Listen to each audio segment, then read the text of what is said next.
Olá, sabe, quando a gente pensa numa tribo antiga de Israel, os levitas, o que isso tem a ver com a nossa vida hoje, né? Pois é, aqui a gente vai mergulhar na história deles para descobrir justamente isso.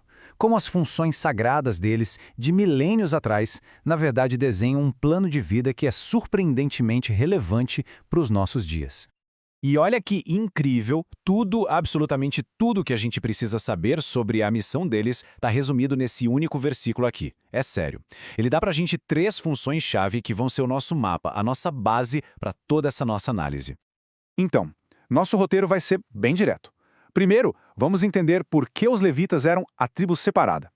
Depois, vamos olhar de perto suas três tarefas centrais: levar a arca, estar diante do Senhor e abençoar em seu nome. E por fim, a gente conecta tudo para descobrir quem são os levitas de hoje. Ok, vamos lá. Primeira parte, a tribo separada. Vamos começar pela identidade única deles. O que, afinal de contas, fazia os levitas serem tão diferentes das outras tribos de Israel?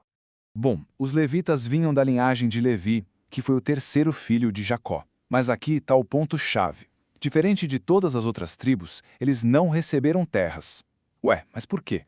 Porque a herança deles era outra, era algo infinitamente maior. A porção deles era o próprio Deus. Eles foram literalmente separados para um propósito sagrado. E claro, essa separação vinha com uma bagagem de responsabilidades e privilégios gigantescos. Pensa só, eles serviam no santuário, transportavam o objeto mais sagrado de Israel, ensinavam a lei para o povo todo e ainda por cima tinham autoridade divina para abençoar. Resumindo, eles eram o coração espiritual da nação. Agora, a gente entra na primeira grande função deles. E essa aqui talvez seja a mais visual, a mais impactante de todas: levar a Arca da Aliança. Olha, a arca não era uma caixa bonita qualquer, viu? De jeito nenhum. Ela era o símbolo físico da presença de Deus no meio do povo. Tanto que era chamada de a glória de Israel. A lógica era simples: onde a arca estava, Deus estava. Imagina o peso disso. Perdê-la numa batalha era como, simbolicamente, perder o próprio Deus. E o que é que tinha lá dentro? Cada item contava uma história. Era um testemunho poderoso. A gente tinha as tábuas da aliança, símbolo da direção de Deus. Tinha também um pote com maná, para ninguém esquecer da provisão constante de Deus. E por fim, a vara de Arão que floresceu, um sinal claro da escolha e da autoridade divina. A arca era um grande memorial da fidelidade de Deus. E é aqui que a gente começa a fazer a ponte para hoje. Pensa comigo, os levitas carregavam um símbolo da presença de Deus, certo? O chamado hoje é para a gente carregar a presença real de Cristo nas nossas vidas. A função, a essência do trabalho é a mesma. Só que a manifestação disso hoje é ainda mais profunda. Vamos então para a segunda função. À primeira vista, ela parece meio passiva, mas na verdade é extremamente ativa: estar diante do Senhor. É que essa expressão em hebraico, estar diante de, não é sobre ficar parado olhando para algo. O sentido dela é muito mais profundo. Significa servir, prestar assistência. Ou seja, representa uma vida inteira de consagração, uma vida dedicada ao serviço de Deus. E essa citação do Watchman Nee ilustra perfeitamente o coração dessa consagração. Não é uma obrigação, um peso. É uma resposta natural ao amor. O serviço nasce de um coração que se sabe amado e, por isso, quer se dedicar por completo. É só a gente pensar nos primeiros discípulos. Mateus era coletor de impostos, Pedro era pescador, eles tinham suas vidas, suas profissões.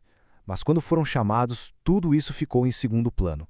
O serviço a Deus se tornou a vocação principal, aquela que redefinia todo o resto. Muito bem. Agora vamos para a terceira e última função dos levitas, a autoridade para abençoar em nome do Senhor. Isso aqui é muito sério.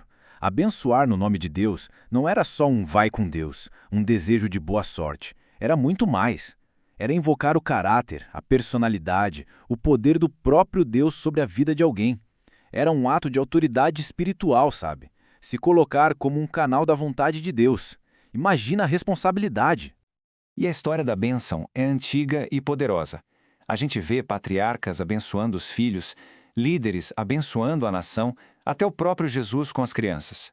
A bênção sacerdotal de Números é talvez o exemplo mais famoso dessa função. Mas aqui tem um ponto fundamental. É simples. Ninguém pode dar o que não tem.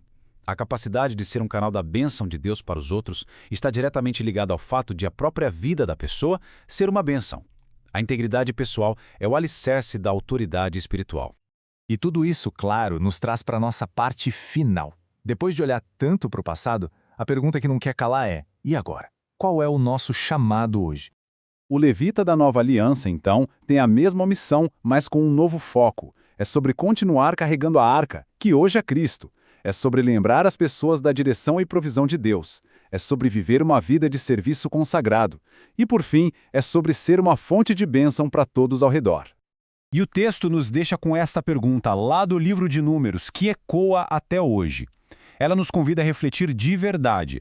Será que damos o devido valor ao privilégio de sermos separados por Deus, de sermos trazidos para perto dele?